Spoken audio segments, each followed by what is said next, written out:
Welcome to SK குக்கிங்க. இன்றைக்கி நம்ம என்ன பார்க்க போகிறோம்னா ரெஸ்டாரண்ட் ஸ்டைலில் ஃப்ரைட் ரைஸ் எப்படி செய்யலான்றதை பார்க்கலாம் வாங்க. அதுக்கு ஒரு கடாயில் 2 டேபிள் ஸ்பூன் தேங்காய் எண்ணெய் விட்டுருக்கேன். ஒரு துண்டு அளவு பட்டர் ஆட் பண்ணியிருக்கேன்.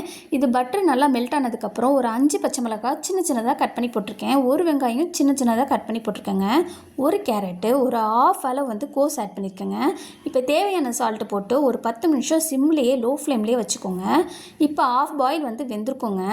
இப்போ 10 நிமிஷம் கழிச்சு நான் எடுத்து பார்த்தேன், நல்லா வந்திருக்கு. இந்த ஸ்டேஜில் புளி போட்டு ஒரு 4 முட்டையை பீட் பண்ணி இதில் ஆட் பண்ணியிருக்கேங்க.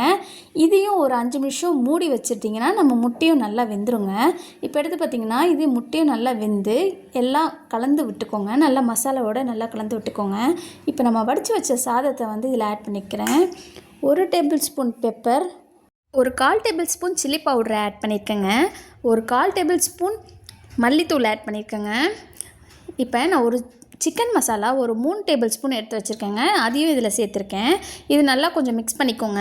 மிக்ஸ் பண்ணதுக்கப்புறம் ஒரு 1.5 ஸ்பூன் அளவு சோயா சாஸ் எடுத்து இதில் ஆட் பண்ணிக்கோங்க. இதுவும் நல்லா மிக்ஸ் பண்ணி லோ ஃப்ளேம்லேயே ஒரு 10 நிமிஷம் அப்படியே விட்டுருங்க. சாப்பாடோட எல்லா மசாலாவும் நல்லா ஊறி அந்த ஃப்ரைட் ரைஸ் உள்ள டேஸ்ட் வந்திருக்கோங்க. இந்த ஸ்டேஜில் கொத்தமல்லி தூக்கிக்கோங்க.